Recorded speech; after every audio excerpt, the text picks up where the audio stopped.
des risques des toxicomanies et également la prise en charge des usagers de drogue. Je retrouve un langage qui me plaît et qui est celui que nous portons depuis 2001 et notamment depuis 2002 avec la création de la mission prévention des toxicomanies. Je rappelle, puisqu'on a mis l'opposition de droite devant ses responsabilités, la mobilisation contre le centre Beaurepaire dans le 10e il y a quelques années, la violence des propos de l'époque, toujours là, et puis le combat qu'on a mené avec beaucoup, et notamment avec Sylvie Vievorka, pour le 110 léal, que nous avait-on promis. Merci à Jean-François Le Garret d'avoir été à nos côtés à cette époque, mais qu'est-ce qu'on ne nous avait pas dit sur ce qui allait se passer dans ce lieu?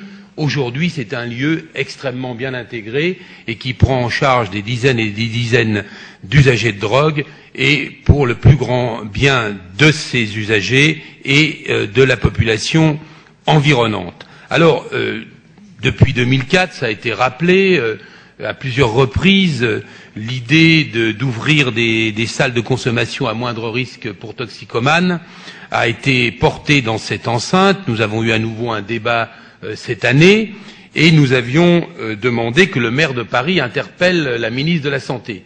On a évoqué sa non-réponse, en fond, et évidemment, je partage l'enthousiasme de mon amie Véronique Dubarry sur la nécessité de s'engager, mais si nous faisons des études, c'est pour en voir les conditions, mais en même temps, mettons aussi la ministre devant ses responsabilités.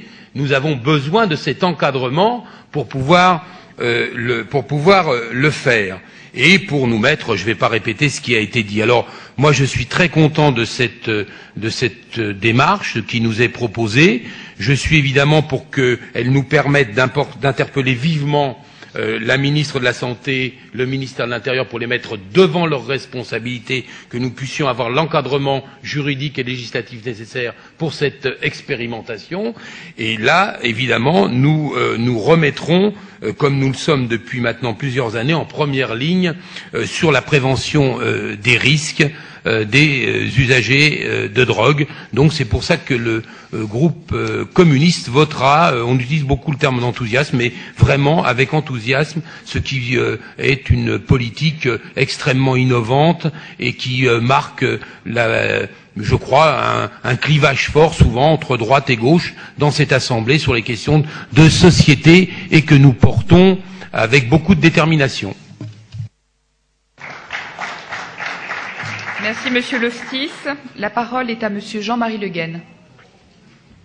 Madame la maire, d'abord je voudrais remercier tous nos collègues pour l'excellence des interventions très nourries et très concrètes qu'ils ont fait ce soir. Finalement, ce débat clôt une journée où nous avons beaucoup parlé de ce sujet, et moi je voudrais revenir d'une façon très précise. D'abord, nous allons passer délégation à une association qui s'appelle Élus, Patients, Santé et Territoire. C'est tout simplement, mes chers collègues, une association qui rassemble des adjoints au maire à la santé ou de politique de la ville et de santé de l'ensemble des collectivités locales de notre pays. C'est une association qui est agréée et qui travaille avec le ministère de la Santé. Qu'est-ce qu'elle va faire ? Elle va tout simplement travailler à essayer de rassembler les données, les résultats d'un certain nombre, et d'un nombre même très certain, d'expérimentations qui existent au plan international, puisqu'il existe en gros plus de 80 salles de consommation, appelons-les comme ça, ou d'injection, et dans plus de 25 villes européennes. Plus de 25 villes européennes. Nous allons